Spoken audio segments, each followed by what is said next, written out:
वक्रतुंड महाकाय सूर्यकोटि समप्रभ निर्विघ्नं कुरु मे देव सर्वकार्येषु सर्वदा। जी हाँ गाइस, आज हम बात करने वाले हैं प्रथम पूजनीय श्री गणेश जी की। जी हाँ, मैं आज आप लोगों को बताने वाली हूँ कि हम गणेश जी से क्या क्या अच्छी बातें सीख सकते हैं जो कि हमें हमारी लाइफ में सक्सेस की तरफ लेके जाएगी। हिंदू सभ्यता में बहुत से देवी देवताएं हैं, लेकिन प्रथम पूजनीय है श्री गणेश। कोई भी कार्य को शुरू करने से पहले हमें श्री गणेश जी को याद करना ही होता है। श्री गणेश शिव जी और माता पार्वती के पुत्र हैं। तो शुरू करते हैं। एक बार की बात है, सभी देवतागण बहुत परेशानी में थे। वो शिव जी की शरण में जा पहुंचे। उस वक्त शिव जी, कार्तिकेय और गणेश जी तीनों साथ बैठे हुए थे। सभी देवी देवताओं ने अपनी समस्या शिव जी को बताई। शिव जी ने अपने दोनों पुत्रों से पूछा कि तुम दोनों में से कौन देवी देवताओं की मदद करेगा। दोनों पुत्र तैयार हो गए। दोनों पुत्रों के तैयार हो जाने के बाद शिव जी ने उनके सामने एक शर्त रखी। जो भी दोनों में से पृथ्वी की 7 परिक्रमा करके पहले लौटेगा, वही देवी देवताओं की मदद करेगा। इतना सुनते ही कार्तिकेय अपने वाहन मोर पर बैठकर निकल पड़े और गणेश जी वहीं खड़े रहे। वो सोचने लगे कि मैं मूसक की मदद से तो कभी पृथ्वी के चक्कर नहीं लगा सकता। तब उन्होंने एक उपाय सोचा। वो शिव जी और माँ पार्वती के पास गए और उनकी 7 बार परिक्रमा की।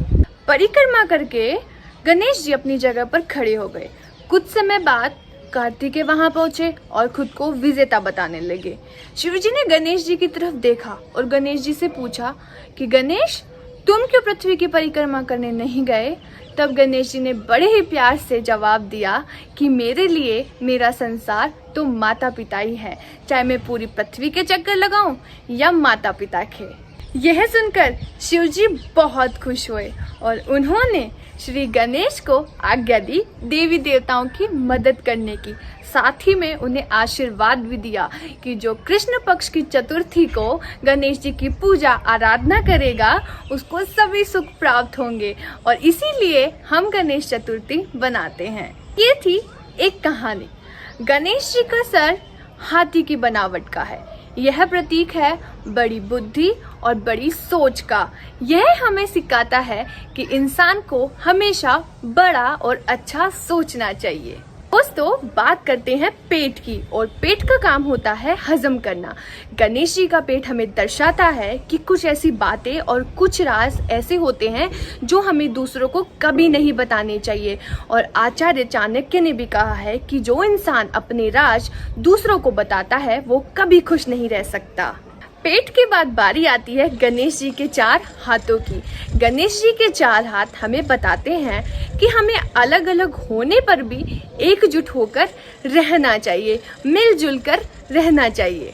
अगर एक वर्ड में कहूँ तो गणेश जी के 4 हाथ हमें बताते हैं कि हमें एकजुट होकर डिग्निटी के साथ अपना काम करना चाहिए। बात करते हैं गणेश जी के पाँव की। गणेश जी का शरीर बहुत बड़ा है, लेकिन पाँव बहुत छोटे हैं, तो ये प्रतीक है डाउन टू अर्थ रहने के लिए। जी हाँ गाइस, हम जिंदगी में कितने भी बड़े हो जाएं, लेकिन हमारी जिंदगी में कभी भी ईगो जैसी बातें नहीं आनी चाहिए। घमंड हमें कभी नहीं करना चाहिए। डाउन टू अर्थ, इसका एग्जाम्पल मैं आप लोगों को देती हूँ श्री कृष्ण और सुदामा की दोस्ती। श्री कृष्ण के इतना बड़ा होने के बावजूद भी श्री कृष्ण अपने बचपन के दोस्त सुदामा को नहीं भूले।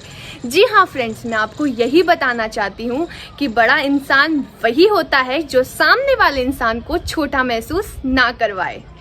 गणेश जी की छोटी छोटी आंखें, ये प्रतीक है जीवन में सभी चीजों को बारीकी से देखना और अपने जीवन में फोकस रहना।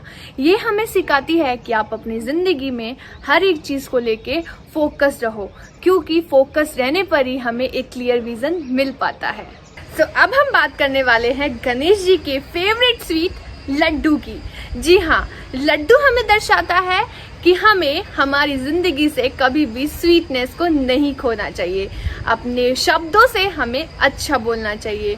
जब हम किसी से बात करें तो बहुत ही अच्छे से बात करें। किसी की डिसरिस्पेक्ट कभी नहीं करनी चाहिए। जी हाँ, गणपति बप्पा से हमने बहुत कुछ सीखा और आप अपनी रियल लाइफ में इन चीज़ों को फॉलो करके बहुत आगे जा सकते हैं और गणपति बप्पा आपकी सभी मनोकामनाएं पूरी करे। Thank you.